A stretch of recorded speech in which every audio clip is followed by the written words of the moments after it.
Assalamualaikum warahmatullahi wabarakatuh. Berjumpa kembali dengan saya Aslindawati, calon guru penggerak angkatan 10 dari Kabupaten Langkat. Saya adalah guru SD Negeri 056621 Sukamulya. Kali ini saya tidak sendiri, saya bersama Yuspia Ihwana. Beliau adalah guru pendidikan agama Islam SD Negeri 056621 Sukamulya. Assalamualaikum Yuspia. Apa kabar hari ini?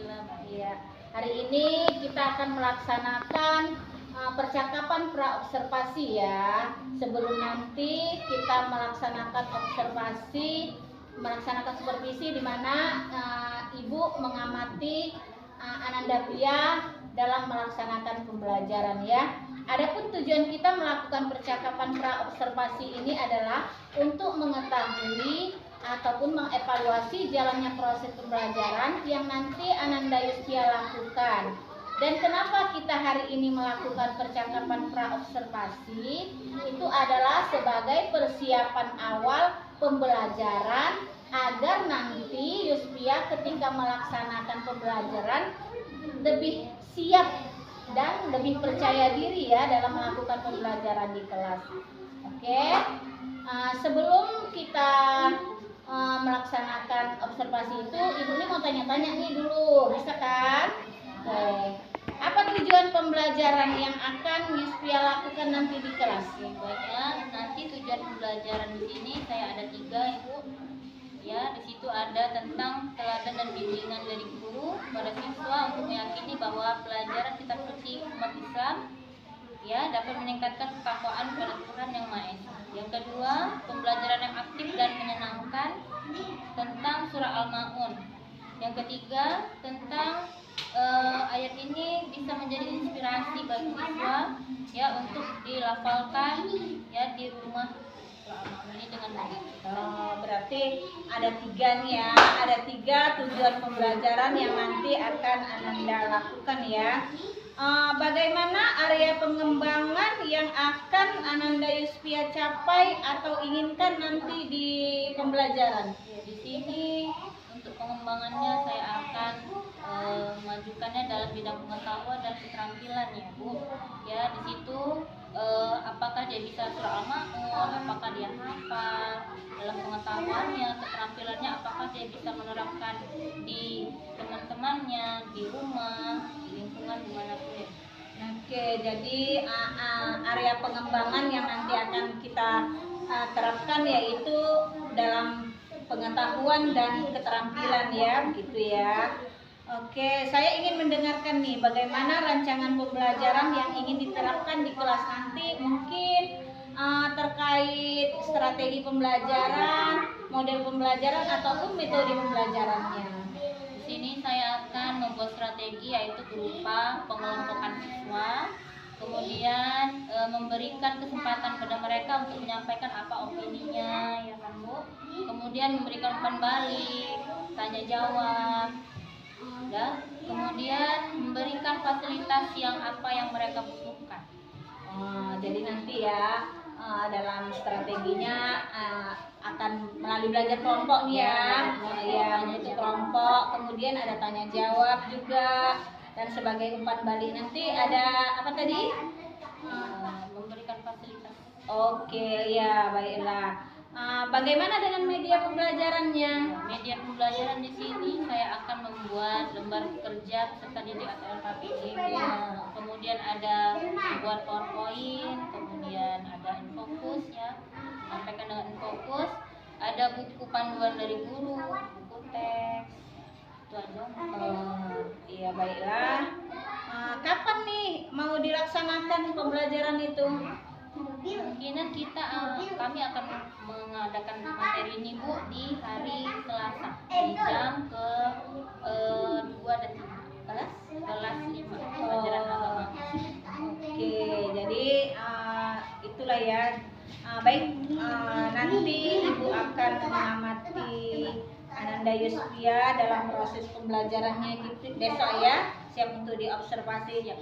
Iya, baiklah, sampai jumpa nanti hari Selasa di kelas 5 jam 2 jam kedua dan ketiga. Terima kasih. Assalamualaikum warahmatullahi wabarakatuh.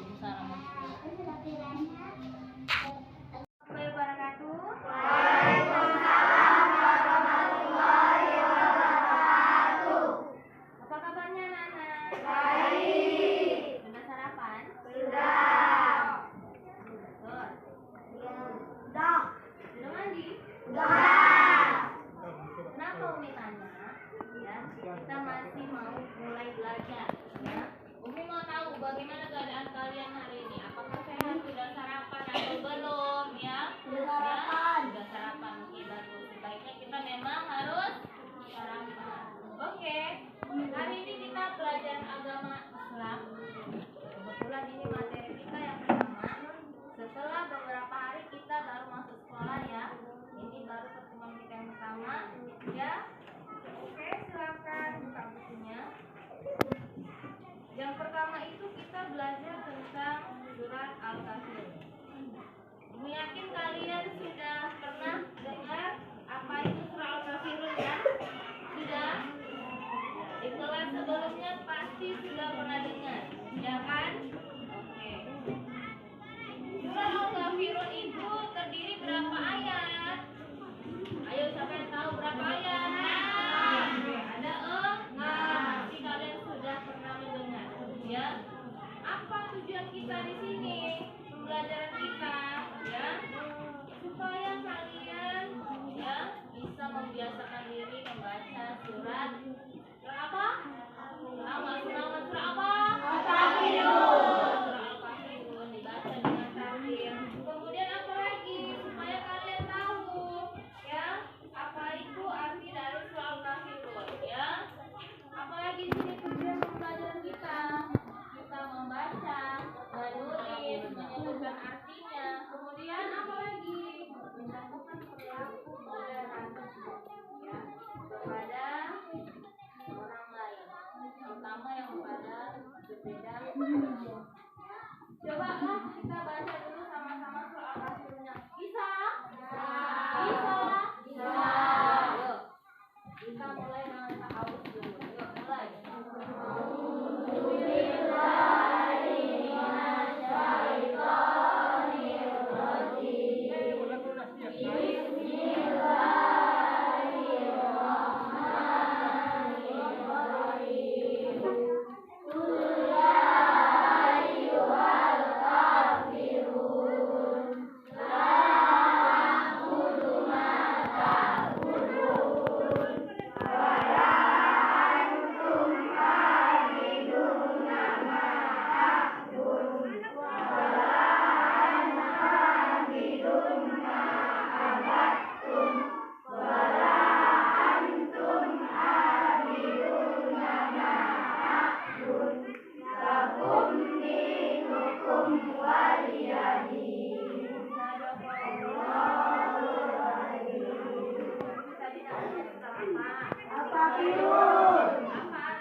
Al-Kafirun itu artinya orang-orang kafir.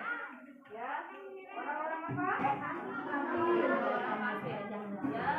Surah Al-Kafirun ini menerangkan tentang orang-orang kafir yang tidak menyembah apa yang disembah oleh orang apa? Ya. Kemudian masing-masing mempunyai agama dan keyakinan kepada Tuhan yang harus disembah. Ya, itu lagi ya. Berapa surah Al-Kafirun tadi berapa ayatnya? 6.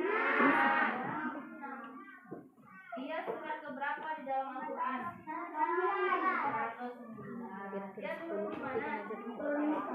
Kalau turun di Mekah namanya surah apa? Kalau turunnya di Mekah namanya surah apa? Apa? Al-Maqiyah.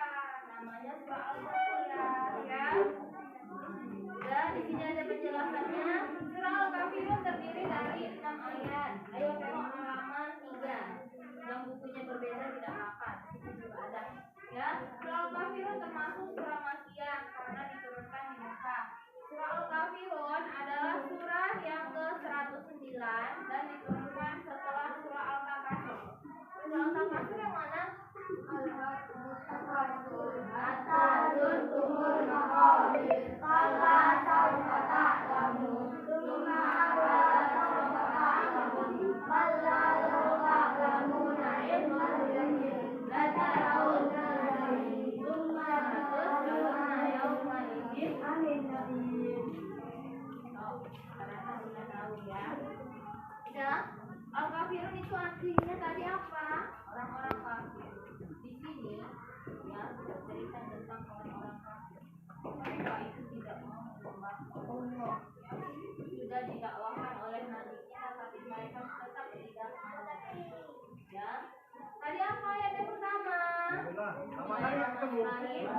Kalau kita orang Islam, kita merayakan perayaan apa?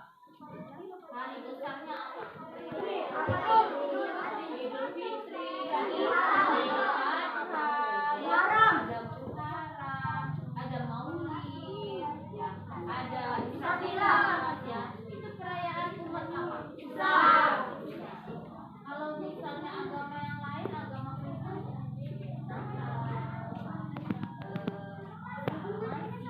ya, ada yang belakang, ya. Kalau orang Konghucu, Imlek. Kalau orang Buddha,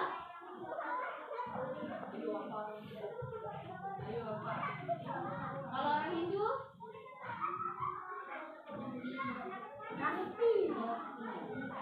dia tuh memang benar-benar sepi. Memang sepi di hari itu dia benar-benar. Dan maksudnya apa nih? Jadi kalau setiap itu perayaan, ya kita nggak perlu mengucapkan misalnya orang Kristen lagi datang, selamat datang.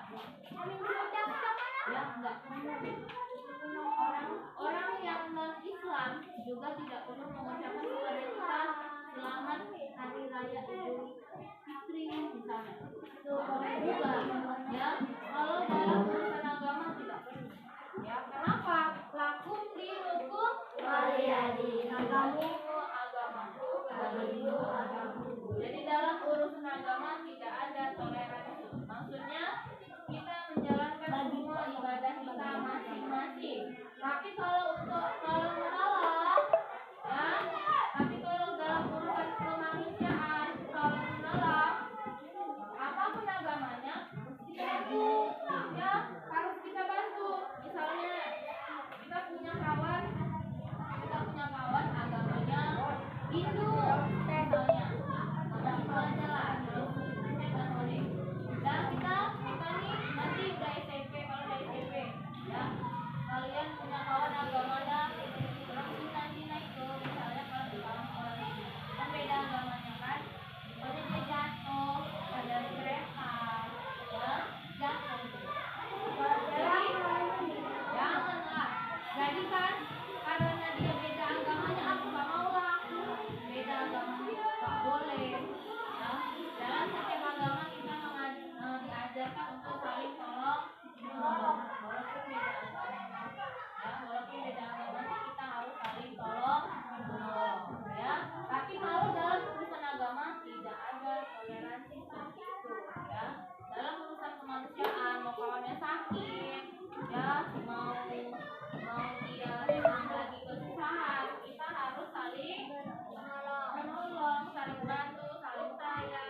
Bukan sayang tuh mesti pegang-pegang, ya berarti senyum dia langsung senyum, ya bukan seperti itu. Oke, ada lagi yang mau bertanya atau yang mau menambahkan? Coba siapa? Apalagi siapa yang bisa kasih contoh? Pernah nggak kalian alami? Siapa yang bisa kasih contoh? Ayo siapa? Nih dalam tangan. Kalau misalnya orang Batak masuk masjid berdosa nih. Kalau dia cuma masuk, dia nggak berdosa. Sama kayak kita misalnya masuk ke gereja ya tidak apa-apa. Tapi kalau kita ikut ibadah, kita ikut nyanyi,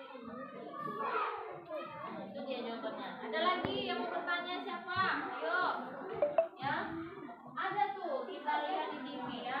Mereka sama-sama orang Islam bersihkan gereja. Ya, nggak apa boleh. Kalau memang itu pekerjaannya kayak mana? Orang kebersihan, jadi dia harus bersihkan tempat ibadah. Ya boleh. Tapi janganlah dia ikut nyanyi-nyanyi di situ. Ya kan? Sama kayak orang Islam, pakai orang Kristen. Ya kan? Memang kerjaannya dia membersihkan tempat ibadah. Rumahnya dia membersihkan vihara atau vihara. Vihara apa? Tahu kan? Tempat ibadah orang Cina itu, orang Konghucu, ya kan? Orang Islam itu kerjanya memang membersihkan tempat ibadah. Boleh. Tapi jangan ada yang menyembah. Nih, kalau misalnya orang Kristen bersihkan masjid, umat itu Al-Quran Sebaiknya tidak makan itu. Tapi kalau memang harus itu ya tidak apa. misalnya ada Al-Quran jatuh, dia menaruh di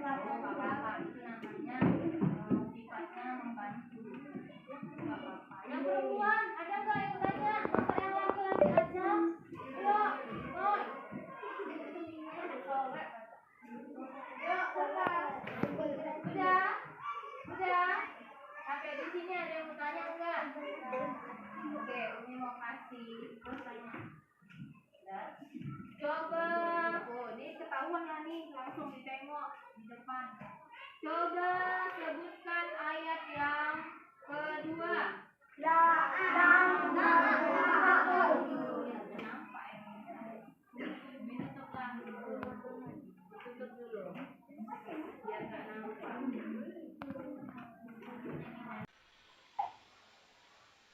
Udah, Bu. Assalamualaikum warahmatullahi wabarakatuh. Waalaikumsalam warahmatullahi wabarakatuh. Assalamualaikum warahmatullahi wabarakatuh. Kembali bersama saya Asti Dawati, calon guru penggerak angkatan 10 Kabupaten Langkat. Di sini saya tidak sendiri, saya masih ditemani oleh Ibu Yustia Ihwana dan pengajar praktik saya Bapak Suparjo. Assalamualaikum Pak Ibu. Waalaikumsalam warahmatullahi wabarakatuh. Apa kabar nih di siang hari ini? Sehat, alhamdulillah. Ya, terima kasih karena sudah bersedia membersamai saya pada siang hari ini. Adapun pada kesempatan ini saya akan melaksanakan percakapan pasca observasi. Baiklah, di percakapan observasi ini saya akan memberikan pertanyaan-pertanyaan kepada Ibu Yustia Ihwana terkait dengan jalannya proses observasi kelas yang telah Ibu Tia lakukan dengan tujuan untuk mengevaluasi sejauh mana proses pembelajaran yang Ibu Tia lakukan itu di kelas tadi. Ya. Alhamdulillah tadi Bu, setelah observasi semua proses pembelajaran berjalan dengan lancar, walaupun tadi agak sedikit canggung mungkin karena masih pertama gitu Bu. Iya, biasa itu ya, Pia ya. Memang kalau masih pertama memang agak canggung, tapi nanti lama-lama akan terbiasa ya kan? Ya Bu. Oke, untuk pertanyaan pertama ya, bagaimana perasaan Ibu Pia terkait dengan kegiatan observasi kelas yang telah dilakukan? Oke. Untuk pengalaman pertamanya tahap pengembangan ya Bu. Belum, masih perasaan Pia. Bagaimana tadi ya? Rasanya saya cukup senang karena bisa berjalan dengan baik Bu. Anak-anak juga sebagian banyak yang aktif. Gitu. Begitu. Oh ya, jadi tadi semuanya sudah berjalan dengan baik ya, Bu ya. Bisa Ibu ceritakan kembali area pengembangan yang sudah Ibu lakukan, apakah telah berhasil menurut Ibu? Apa telah dilakukan dengan baik begitu? Untuk tadi tahap pengembangannya Bu, secara keseluruhan sudah mulai baik. Anak-anak bisa memahami apa materi yang telah saya sampaikan. Itu saja Bu. Menurut Ibu Pia, jadi anak-anak itu sudah menerima dengan baik gitu ya Bu ya. Ya. Menurut Ibu Pia ini sejauh mana area pengembangan yang sudah disampaikan tadi, apakah sudah berhasil dilakukan di dalam kelas atau tidak? Dalam tahap pengembangan tadi kan Bu, siswa itu sudah mulai bisa dalam keterampilan menulis, menghafal ayat per ayat, sudah mulai lancar. Tapi ada sedikit lah tadi ada kendala dari siswa, tapi bisa diatasi. Oke, jadi dalam proses pembelajaran tadi anak-anak area pengembangan yang Ibu lakukan yaitu pengetahuan dan keterampilan itu sudah berjalan dengan sebagaimana yang diharapkan begitu ya Bu ya. Oke, kira-kira kenapa itu kendala itu apa yang menyebabkan ada kendala seperti itu? Apa kendalanya gitu Bu? Kalau menurut saya Bu, kendalanya tadi mungkin anak-anak ada yang lebih suka dia di media yang visual, ada yang lebih suka dengan minatnya masing-masing. Jadi mungkin temannya tidak sama minatnya, gitu saya. Menurut saya gitu. Oke, berarti Bu ya dalam pembelajaran tadi itu ada yang suka ini, ada yang suka audio, ada yang visual, ada yang kinestetik gitu ya Bu ya. Jadi ini ya kira-kira apa nih ya yang akan Ibu lakukan untuk mengatasi masalah-masalah mengatasi hal tersebut? Kalau menurut saya Bu, untuk kedepannya yang akan saya perbaiki, mungkin dalam setiap pembagian kelompok, untuk anak-anak yang minatnya suka visual, mungkin saya akan kelompokkan, tapi walaupun seperti itu akan tetap saya gabungkan lagi. Jadi di antara temannya itu bisa saling memotivasi gitu Bu belajarnya. Jadi kita tuh harus dalam belajar itu harus saling kerjasama, mungkin gitu Bu, sama teman-temannya dalam kelompok. Jadi nanti ke depannya Ibu akan mengelompokkan mereka berdasarkan gaya belajar mereka ya Bu ya. Ada yang visual, eh, audio dan kinestetik tadi gitu ya Bu ya. Itu adalah merupakan rencana ke depan Ibu gitu ya. Kapan ya Bu kira-kira itu apa yang sudah Ibu rencanakan itu bisa kita laksanakan? Untuk waktu dan tempatnya itu saya belum tentukan ya Bu. Cuman untuk perubahan yang lebih baik, saya akan secepatnya membuat rencana tersebut agar proses pembelajaran itu menjadi lebih baik lagi, lebih bagus. Baik Bu, memang ini merupakan awal dari pembelajaran kita di tahun ajaran baru ini ya Bu. Barangkali masih belum terbiasa atau masih memerlukan masih adalah waktu kita untuk memperbaikinya gitu ya Bu ya. Jadi intinya Ibu nanti akan memperbaiki cara pengelompokan murid itu gitu ya Bu ya.